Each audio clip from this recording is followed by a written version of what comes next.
Olá, meus amigos do canal Vem Contar. Sejam bem-vindos e bem-vindas a mais uma publicação e de um conteúdo extremamente relevante sobre mediação. Quer saber mais? Eu te conto depois da vinheta.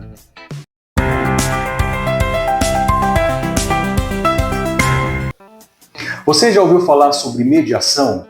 Quer saber mais? Estamos aqui hoje com a doutora Ana, que é conciliadora e mediadora judicial, facilitadora da justiça restaurativa, especialista em direito civil e processo civil pela UEL, especialista em direito do Estado, com área de concentração em direito tributário UEL, especialista em direito civil, processual civil e do trabalho pela PUC, especialista em direito de família e sucessões pela UEL, especialista em mediação, gestão e resolução de conflitos pela ESA de Minas Gerais. Doutora Ana, seja bem-vinda ao nosso canal.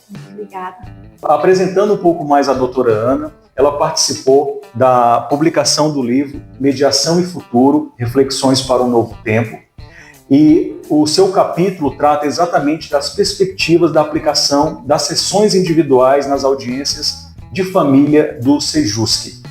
E eu começo perguntando para você se no seu artigo, quando você menciona sobre a Resolução 125 do ano de 2010, ela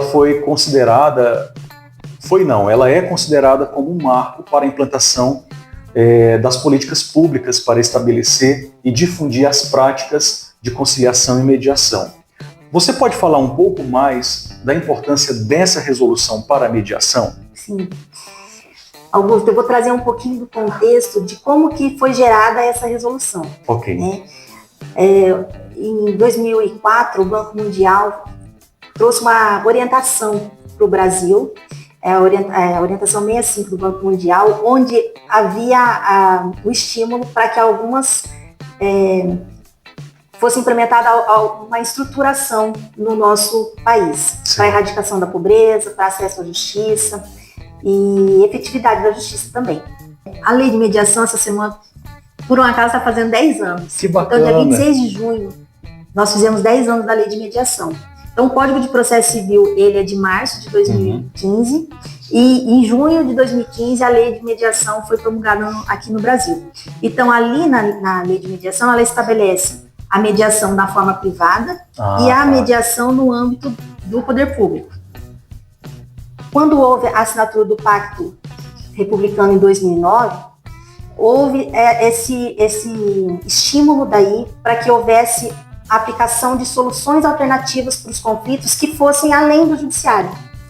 Porque o judiciário estava muito sobrecarregado e haviam questões em que a gente já tinha experiência do juizado especial, que pela Lei 9.099 de 95, ela trouxe essa possibilidade de algumas questões serem a própria pessoa ir até o juizado, ela mesma trazer a reclamação dela, e até 20 salários mínimos a pessoa pode ir sem a representação de advogado, e eles mesmo escrevem lá a reclamação e dão o impulso para o procedimento. Sem precisar de um advogado. Sem precisar de advogado, até 20 salários mínimos. Tá.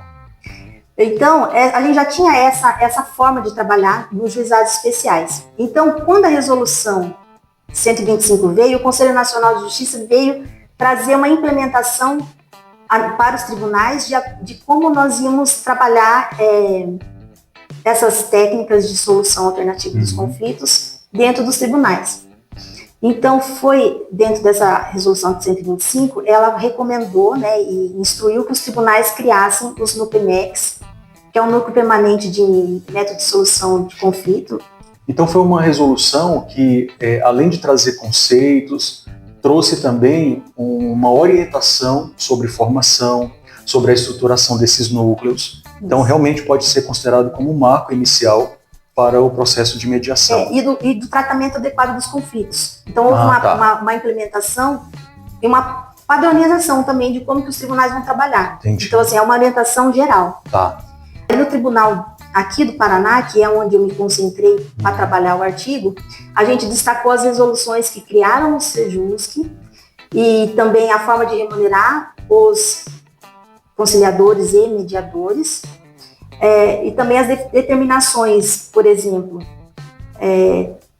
nós podemos atuar no Sejusc remunerado em um Sejusc só. Certo. Mas se eu quiser trabalhar voluntário em outro Sejusc, eu posso. É possível É também. possível. Então, Legal. no meu caso, eu tive a formação no Sejusc de Maringá. Legal. Então, trabalho de voluntário em Maringá, que é onde está meu coração. Que bom. E tive a oportunidade daí de fazer a prova, que aí a gente passa por uma seleção. Fiz a prova em Paysandu e atuo como remunerada em Paysandu. Em Paysandu. Isso. Que legal. Doutora, e qual é a diferença entre mediação, conciliação e arbitragem? A gente fala assim que a grande, em sentido lato, a negociação. Né? Então, a autocomposição, eu e você fazemos uma negociação e chegamos a um ponto comum de acordo. A negociação está presente do início ao fim nesse processo. Isso. Na conciliação, nós temos, na mediação e na arbitragem, nós temos um terceiro, mas dentro da arbitragem, eu já vou fazer uma separação aqui.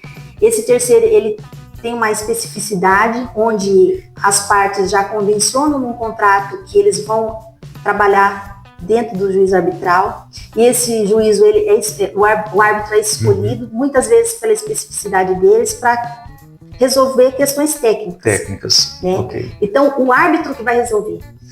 Então, por exemplo, um árbitro, ele está vinculado à área de finanças, à área trabalhista, seria mais ou menos isso, doutora? Na área de engenharia. De engenharia. Né? Então, ele vai dar a decisão, o árbitro. O árbitro. Então, as partes vão cada um trazer as suas razões e o árbitro vai decidir. Na conciliação, não. Esse terceiro é um terceiro imparcial também, mas ele não está ali para decidir. Ele está ali para estimular que as partes resolvam. Então, a gente fala assim de Entendi. que é uma... A gente está trabalhando no campo da autocomposição, dentro dessa negociação estrito sensu, que é as partes se resolverem a conciliação e a mediação, e a heterocomposição dentro da arbitragem, porque é um terceiro que vai tomar... A decisão do árbitro, ela faz coisa julgada entre as partes até. Tá. Né? Então, assim, já o mediador, o conciliador, ele vai facilitar que haja um acordo entre as partes. Ele vai facilitar através do emprego de técnicas e ele não vai decidir em momento nenhum. Ah, tá. Então, o conciliador e o mediador, a gente não decide. Tá. A gente só estimula essa autocomposição. Bacana. Tá? Você falou agora há pouco do livro, eu vou pegar aqui para mostrar aos nossos seguidores. Esse é o livro, pessoal, Mediação e Futuro, Reflexões para um Novo Tempo, com mais de 30 autores participando dessa obra, muito importante. Você que é da área do direito, principalmente, é importante adquirir, importante conhecer todo o conteúdo dessa obra. Doutora, e onde nós podemos encontrar esse material para adquirir? Esse material a gente consegue através da Comissão de Mediação do IBDFAN do Rio Grande do Sul, que foi quem gerou a ideia, né? E também a nossa coordenadora, Nelly Lorenzoni, que foi a coordenadora do livro. Então, é através dela que a gente faz a compra. Fizemos um lançamento no Congresso do Mercosul, do IBDFAN, do Direitos das Famílias do IBDFAN, lá no Rio Grande do Sul, em Bento Gonçalves, dia 29 de maio. E agora, dia 23 de agosto, vai fazer o lançamento em Porto Alegre. Que legal. Então, pode ser que depois do lançamento de Porto Alegre, a gente venha disponibilizar nas plataformas de compra. Tá. Mas ainda, no momento, nós estamos fazendo a comissão que está fazendo a venda, no caso. Tá. A gente vai colocar mais detalhes na nossa postagem e os nossos seguidores que tiverem interesse entrarão em contato, então. Doutora, mais uma questão sobre esse assunto. Essas mediações, elas são realizadas no Sejusc, correto? De quem é a responsabilidade pela criação e manutenção desses centros? Então, assim, existe a mediação privada, e aí são feitas dentro de câmaras privadas, cada uma vai ter o seu regimento, né? E aqui, especificamente, eu estou falando da mediação judicial, que é o foco do meu artigo, que é onde eu, Entendi. Que é onde eu explorei o trabalho, né? Então, dentro da mediação judicial, o núcleo permanente de solução de conflito do tribunal, né, os NUPENEX, que são os responsáveis pela criação, pela sistematização do Sejusc. Então, o Sejusc são esses núcleos, então. É os núcleos de cada tribunal. Cada tribunal, a partir da resolução de 125, foi orientada a criar o seu NUPENEC, e o NUPENEC que estabelece esse treinamento da formação dos conciliadores e também da nossa formação contínua para aprimoramento, e as remunerações também. Legal, bem esclarecido, doutora. Então, a mediação, a gente sabe que ela envolve diálogo e exige também uma boa comunicação e certamente técnicas. Quais são as técnicas mais utilizadas para facilitar o entendimento e a negociação entre as partes envolvidas? Dentro dessa resolução 125 de 2010, o CNJ ele adotou uma forma de treinar, né, os conciliadores. Então, ele usou a escola de negociação de Harvard para fazer toda a nossa capacitação. Então, dentro dessa escola de Harvard, um dos princípios é separar as pessoas do problema. Então, o nosso objetivo é fazer o quê? Neutralizar a comunicação e tirar os ruídos. Ótimo. Então, o grande objetivo da mediação é desbloquear a comunicação, que muitas vezes é o primeiro onde é interrompido. Sim. Né? Então, quando que é indicada uma conciliação e quando que é indicada uma mediação, né? Fazendo uma diferenciação aqui. Isso é importante, doutor. Então, há essa distinção, é uma especificidade realmente entre mediação e conciliação. Sim. A conciliação, ela é indicada em casos onde não há uma relação anterior entre as partes. E a mediação, muitas vezes, ela é indicada quando há uma relação jurídica entre as partes. Então, vou dar um exemplo. Tá. Na conciliação, por exemplo, você vai num estabelecimento, faz uma compra, faz o pagamento, ou não houve uma entrega, ou o produto está com defeito, e você vai atrás de buscar ali a tua indenização, a tua reparação. Então, nesse caso aqui, não há uma relação jurídica anterior. Então, nós vamos para a audiência e lá o conciliador vai aplicar as técnicas de negociação para vocês chegarem num acordo, podendo até ajudar no auxílio de formulação de soluções. Na mediação, o mediador não faz. Então, nosso objetivo ali, como é uma relação anterior, vamos supor, nós temos um comércio e você é meu fornecedor. Não houve a entrega e eu não realizei o pagamento. Então, aí nós começamos a discutir. Você não vai me pagar? Ah, mas você não entregou. E aí, muitas vezes, nesse momento, é onde as partes se inflam e acabam o quê? Interrompendo a comunicação. Entendi. Então, quando chega na sessão de mediação, o mediador ele vai fazer o quê? Ele vai usar técnicas de neutralidade, ele vai usar essa técnica de separar as pessoas do problema. Então, muitas vezes você, na hora dos sentimentos, que a gente tem que identificar interesses, necessidades e sentimentos. Então, quando fica claro para nós o sentimento, né, por exemplo, assim, tá com raiva. O emocional fica muito evidente nesse momento. Então, nós vamos o quê? Nós vamos neutralizar a raiva e nós vamos trazer as pessoas para nos ajudar a resolver o problema. E esse é um desafio extremamente grande para qualquer profissional. Porque muitas vezes você tá numa situação semelhante como profissional, você já passou por uma situação parecida, aí você vai para uma mesa de negociação onde tem que ser conciliador, mediador, e você vê um problema parecido com aquele que você passou, é muito difícil você separar. Então exige um grau de imparcialidade muito grande, realmente. Sim. E como que a gente consegue isso? Né? A gente consegue isso se garantindo dentro do procedimento. Então, os princípios da mediação vai te auxiliar na condução desse procedimento. Então, assim, nós buscamos ali, né, a confidencialidade. Então, um dos princípios, né, a confidencialidade, a autonomia das partes, a independência, né? E a gente busca ali, que é uma das coisas que eu mais gosto na mediação, que é o empoderamento das pessoas. Então, o que acontece? Vocês estimulam isso nas partes? Estimula as partes a elas mesmas identificarem uma solução. Porque dentro da escola de... Isso é importante, doutora, porque imaginando que, por exemplo, a gente tem uma relação jurídica ou não e precisa participar disso, a gente muitas vezes só está preocupado em levar o problema para alguém solucionar para a gente. E usando um desses princípios ou técnicas que você explicou agora, você é estimulado a buscar uma alternativa. Você fala do problema, mas também busca uma alternativa.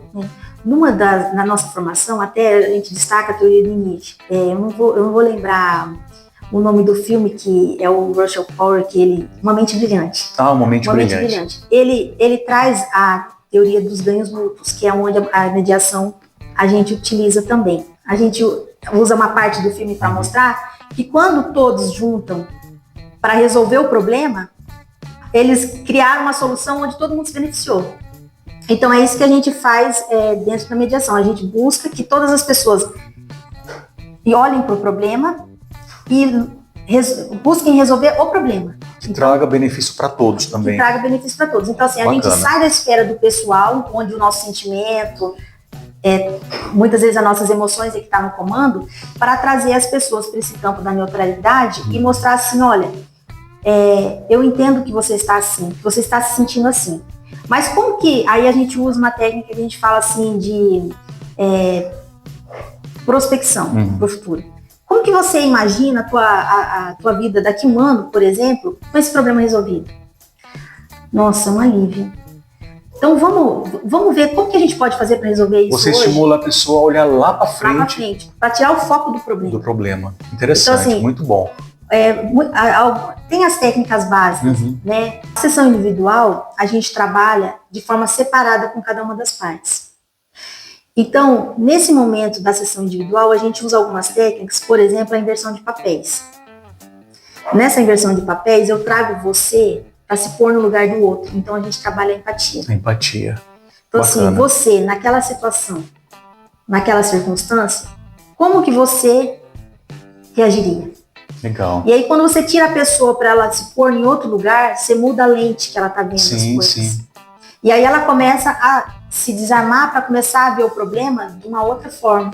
E desenvolvendo um nível de consciência diferente também, daquele que ela entrou no momento para falar do problema. Né? Isso é muito bacana você falar da consciência, porque nesse processo, as pessoas vão se criando a consciência e elas vão se empoderando para resolver aquele problema. Então, o problema não é um terceiro que está me trazendo a solução. Eu estou construindo a solução, eu sou parte da solução. E o comprometimento, ele é diferente. Porque quando você está consciente da decisão que você toma, você está no comando. Legal. Você está no comando daquilo. Agora, quando vem você só foi a parte de uma solução de alguém, ou opção de alguém, você não tem nenhum domínio sobre aquilo. Então, para mim, essa é a riqueza da mediação. Bacana, muito bom. E para a gente também que não conhecia sobre o assunto, tenho certeza que não só eu, mas todos que estão assistindo estão aprendendo também. Muito bom. Você está gostando? Então não deixe de se inscrever no nosso canal, de deixar o seu like. O canal Vem Contar. Aqui a gente conta para você saber mais. E tem um apoio cultural do Cowork Come Together, onde você pode alugar salas amplas, bem estruturadas, salas onde é possível fazer reuniões coletivas, reuniões para negócio, reuniões de entrevistas. Visite o site e saiba mais sobre o Cowork Come Together. Doutora, você falou agora há pouco sobre o trabalho voluntário e remunerado. Por falar nisso, a mediação, então, ela pode ser desenvolvida tanto de forma voluntária quanto remunerada, correto? Sobre esse assunto, qualquer profissional pode atuar como conciliador e mediador ou tem áreas que são mais restritas a advogados? Bom, a lei de mediação, ela fala que para você ser mediador, você tem que ter 2 anos de curso superior em qualquer área. Então, você não em mediação. E para conciliação? Para conciliação, você também pode ser formado em qualquer área, você não precisa ter não precisa ter os 2 anos de formado. Então, a diferença é essa. O mediador precisa ter 2 anos de formado. O conciliador não. O conciliador não. E qualquer pessoa de qualquer área pode...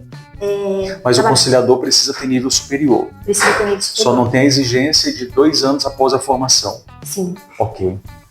Vocês estão no canal Vem Contar e hoje estamos com a doutora Ana falando um pouco sobre mediação.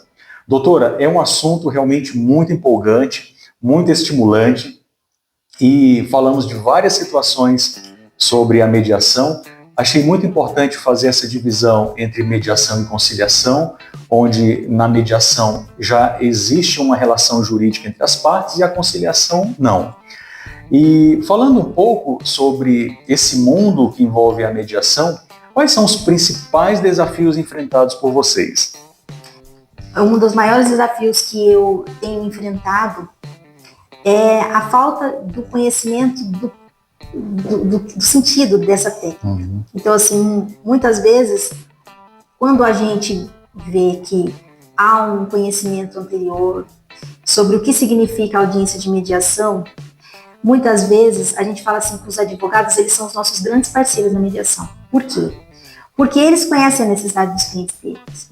Eles conhecem as questões que estão norteando aquele processo. E eles sabem qual que é o objetivo dele naquele processo, que estratégia que ele está buscando conseguir o que ele quer. Então, quando o advogado ele vem com uma estratégia para audiência, você começa a aplicar as técnicas e ele faz parte do processo. Então, ele está ali para trazer a segurança jurídica para o cliente dele, para trazer para o cliente dele que os interesses dele estão sendo preservados, para trazer a segurança da execuibilidade daquele acordo. Então, o advogado, ele é o grande parceiro da mediação. Mas, infelizmente, muitos deles ainda não conhecem essa ferramenta. E aí, eles vêm para a audiência muito ainda com a postura de conciliação. Se tem acordo ou não tem acordo, e não conseguem explorar de forma efetiva essa ferramenta. Ok, doutora. E no caso de mediação familiar, os desafios são maiores ou semelhantes aos demais casos? Eu entendo que é mais delicado. É mais delicado porque a gente está trabalhando com uma relação jurídica anterior, que muitas vezes é o casamento ou união estável, mas existem os afetos. E os afetos que norteiam as relações familiares que impactam daí nesses conflitos. Então, o que às vezes é comum? Casais que se separaram ou têm filhos e a avó que exerce a guarda de fato. Então, aí o pai e a mãe são as partes do processo. Mas quando você vai trabalhar a sessão individual, é a avó que não deixa brigar. É a avó que não dá o telefone. É a avó que impede a convivência. Então, assim, aí você vai... É importante ouvir essa avó. Mas aí, na audiência do 334, a gente não tem condição de ouvir essa avó. O que é o 334, doutor? Essa previsão das audiências de conciliação e mediação como parte do procedimento do processo, do processo civil mesmo, né? Entendi. Quando você falou no afeto, teria também desafios ou dificuldades por existir uma relação jurídica anterior e por ser uma questão familiar entre o racional e o emocional? Dá a impressão de que muitas vezes o problema ele está muito evidente, mas por uma questão de afeto emocional, isso atrapalha também o andamento da mediação? Sim. Augusto, muitas mágoas permeiam as questões familiares. Bem muitas disputas de atenção. Então, isso me levou a fazer algumas reflexões, e até um dos artigos desse livro, a autora Ana Paula, ela fala assim: afetividade sim, afeto nem sempre. Que foi baseado numa decisão que o STJ, através da ministra Nancy Andrighi, decidiu que, num caso de abandono afetivo. Então ela fala assim que amar é uma faculdade, mas o cuidar é um dever. Então, assim, por mais que você tenha aquele sentir, pode ser a mágoa, pode ser o ódio, pode ser o amor, né? Mas a afetividade, que é o que gera a responsabilidade... Ela é contínua. Ela é contínua. Então, assim, a responsabilidade do cuidado, de pagar alimentos, o cuidado de você cumprir com os seus deveres em relação àquela pessoa, né? Com as suas obrigações. E muitas vezes você vê, assim, que as questões ficam travadas no patrimônio ou no filho. Então, são as duas ferramentas ali que são usadas. E muitas vezes as pessoas também permanecem ligadas pelo conflito. Então, aquele processo, às vezes, é o que está ligando aquela relação ainda. Entendi. Então, às vezes, as partes não têm interesse em desfazer daquele processo, porque é o que ainda está ligando uma pessoa a outra. Por exemplo, aquela família nem se fala mais, mas por causa do processo eles se falam. Por causa do processo tem um grupo do WhatsApp para discutir o processo. Então, assim, quando você começa a identificar isso e ressignificar isso, ele é desafiador. Ele é desafiador. E muitas vezes a gente até está falando de uma advocacia colaborativa. Doutora, e essa situação, ela muitas vezes reverte o problema? Como você falou, a relação familiar ela já estava comprometida, mas por causa do processo ainda há um pouco de vínculo, né, mesmo pelo grupo do WhatsApp, para discutir o processo. E isso, em algumas circunstâncias, não sei se você já presenciou durante a sua experiência, isso já voltou à estaca zero no sentido de melhorar novamente o convívio entre esses familiares? Quando a pessoa se submete à técnica, nós já tivemos, e daí eu falo da mediação e também falo dos círculos de justiça restaurativa, que também é feita no Sejusc, que aí é um outro tema que eu não vou puxar, porque senão muda o tema, mas as pessoas que se permitem passar pelo procedimento, elas dizem que houve uma melhora na comunicação. Então, muitas vezes, nessas audiências, a gente não consegue o acordo, mas a gente consegue que as partes retomem o diálogo. Então, muitas vezes, um casal onde estavam se bloqueando no WhatsApp, depois de ter compreendido as questões que estavam impedindo, por exemplo, uma convivência de forma adequada, elas voltam a se falar no WhatsApp de forma mais respeitosa. E muitas vezes também o processo ele precisa de uma maturação para as partes ter tomada de decisão consciente. E a gente entende esse processo também. Então, tem situações onde a gente consegue explorar e chegar num acordo, sim. Muitas vezes, na partilha, um divórcio. O que eu vejo assim, de diferencial, e até quero usar a oportunidade do canal para falar isso, quando os advogados vêm com a informação acerca do patrimônio, valores e tudo mais, para nós fazermos a construção da partilha nessa audiência, ela sai. Então, o que eu posso dizer em relação à mediação e aplicação das técnicas? Elas funcionam. E principalmente quando os atores que estão participando, os advogados, as partes, elas estão conscientes do que elas estão fazendo ali, há um esforço comum para que aquilo seja alcançado. É uma ferramenta muito poderosa. Sim, sim. E muito potente na medida em que você pode entregar o teu trabalho de uma forma mais rápida, mais eficaz, efetiva, e os teus honorários girar mais rápido. Sim, tem isso também. Do que você esperar ali uma decisão judicial para você receber muitas vezes os teus honorários. Se torna muito lento o processo. Muito. Doutora, já finalizando o nosso bate-papo, está muito bom. Gostaríamos de continuar conversando por mais tempo. E com base na sua experiência, é possível afirmar que ainda há muita resistência por parte das pessoas em relação ao processo de mediação? Quais seriam os principais motivos para essa situação? Olha, eu percebo que um dos principais motivos ainda, primeiro que é novo, né? Sim. 2010, então ainda é novo. Então nós estamos construindo o caminho ao caminhar. Então, e há esse processo da gente, por exemplo, na formação dos advogados, agora é recente, que eles aprendam sobre mediação, conciliação, né, as soluções alternativas de conflito. No meu tempo, quando eu me formei, não tinha isso. Então a gente era formado para trabalhar processo civil. E agora não. Nós estão sendo formados os novos advogados dentro dessa nova realidade. Então é uma planta que está sendo, né, regada. Legal.